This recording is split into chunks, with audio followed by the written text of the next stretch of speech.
While on Yahoo, I came across this article. Trump or Clinton, stricter gun control is inevitable. And I wanted to challenge some of the arguments and claims made. It was written by Philip Alpers. He is founding director of gunpolicy.org, an anti-gun organization, a member of the UN's Program of Action on Small Arms since 2001, and participates in the UN process as a member of the Australian government delegation. Now, I'm not going to read through the whole article, so I'll put a link in the description if you want to read it. I'll also link to an article by The Guardian, which he references, as well as several other articles. This article is all about how, one day, America will become as wise as countries like Australia and get rid of our evil guns. Because it is inconceivable that people of such an advanced nation will tolerate an ever-worsening state of armed violence. Now, I want you to remember that statement, ever-worsening state of armed violence, because I'm going to come back to that. In hindsight, how naive are we to imagine that the massacre at Columbine High might prove to be the tipping point? 13 years and 421,000 American gun deaths later, even the slaughter of 26 mainly white children and teachers at Sandy Hook couldn't induce the U.S. government to act. I mean, we know Americans are racist and don't care when black people are killed, but surely white people being killed will get them to give up their guns. But take heart, America already has the solution. Since 1934, U.S. federal law has mandated licensing and registration for machine guns, sawed-off shotguns, and rifles. He is referencing the National Firearms Act, which was enacted in response to the gangland crimes of the Prohibition era. Seeing what a huge failure banning alcohol was, some politicians thought, let's ban guns too. Though they were only able to push through very strict regulations on fully automatic guns and short-barreled shotguns and rifles. It worked. Such firearms quickly became and remain the guns least used in crime. They are still used in crime though. According to Daily Kos, in 1980, 1% of homicides in Miami were committed with machine guns. However, they do not cite a source for that statistic. That is because, as they put it, it's nearly impossible to start drawing statistical comparisons when talking about illegal gun ownership, since there are no records of the guns and they are owned exclusively by criminals. Yet they also make the claim that the National Firearms Act decreased the number of deaths by machine guns. I would ask, what evidence do they have to support this claim?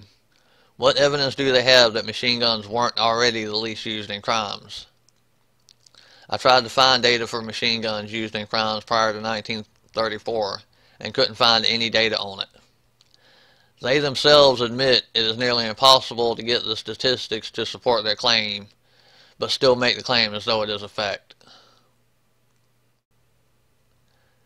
Today, the few states that similarly regulate much more common handguns point to similar effects, even when undermined by their gun-lax neighbors. Well, that is what happens when you try to use prohibition to solve a problem. If you make it harder to get something people want, they will go where it is easier to get it. If a state bans guns, guns will flow in from states where they are not banned. If the whole country bans guns, then guns will flow in from Mexico. People will make their own guns in their machine shops. Criminal organizations will make guns and sell them. We learned this lesson from the prohibition of alcohol. Banning something doesn't make it magically go away. It just creates a black market for it, which criminals and criminal organizations greatly profit from. On its roads, America dramatically reversed the soaring toll of death and injury by automobile. Licensing and registration did not lead to mass confiscation. Licensing and registration is not what reduced the number of deaths and injuries by automobile accidents either. It was improvements to the safety of the automobiles themselves that did that. Things like seat belts, airbags, and crumple zones, which absorb the impact of the crash. Those are the things that reduce the number of deaths and injuries on the roads. Does anyone watching this video actually believe that registering your car or truck makes you safer when you get out on the road?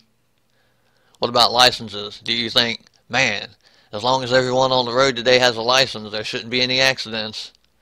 I mean, how many people with driver's licenses have ran a red light or a stop sign because they were messing with their radio or texting? How many people with licenses drive drunk? And cars remain objects of maleness, power, and freedom. Objects of maleness? I'm not even going to get into the absurdity of that statement. Unique to the United States, the Second Amendment to the Constitution is just that, an amendment. Americans are free to change an outdated law when they so choose. Okay, like so many liberals, he doesn't seem to understand that our rights do not come from the Constitution or its amendments. Our rights have always existed and exist outside of any documents that list them. When we had slavery in America, the slaves still had all of their rights. Those rights were just being violated by the government and the slave owners. If the Second Amendment is completely done away with and all guns are banned, we still have the right to keep and bear arms. The only difference is that the government would be violating that right. Yet the unmistakable global trend is to tighten firearm legislation and its enforcement, not to accept the least credible excuses for unbridled gun ownership. In the United States, the most common of these is fear, according to a study this year by academics at Harvard and Northeastern universities. Let's see what this study has to say about Americans being driven by fear. The new survey, conducted in 2015, found the proportion of female gun ownership is increasing. Women's focus on self-defense is part of a broader trend. Even as the U.S. has grown dramatically safer and gun violence rates have plummeted. Wait, I thought the U.S. has an ever-worsening state of armed violence. Because it is inconceivable that the people of such an advanced nation will tolerate an ever-worsening state of armed violence. Even as the U.S. has grown dramatically safer and gun violence rates have plummeted. Then he goes back to this claim. America's epidemic of gun violence has already proven too much for any one president. Even if Trump were to spark an armed insurrection, I wonder who this guy wants to win. So, he invokes fear, criticizes people for making decisions out of fear, then invokes fear again. Sounds about right for an anti-gun leftist. He ends the article by saying, America's children will insist. Well, I have no doubt the left will continue to push their anti-gun agenda. What do you guys think? Is stricter gun control inevitable? Or will we be able to protect and preserve this right? Should we be afraid of the ever-worsening state of armed violence? Or should we not be afraid because gun violence rates have plummeted? Let me know in the comments. If you like this video, hit that like button. If you want to see more, make sure you subscribe, and I'll see you in the next video.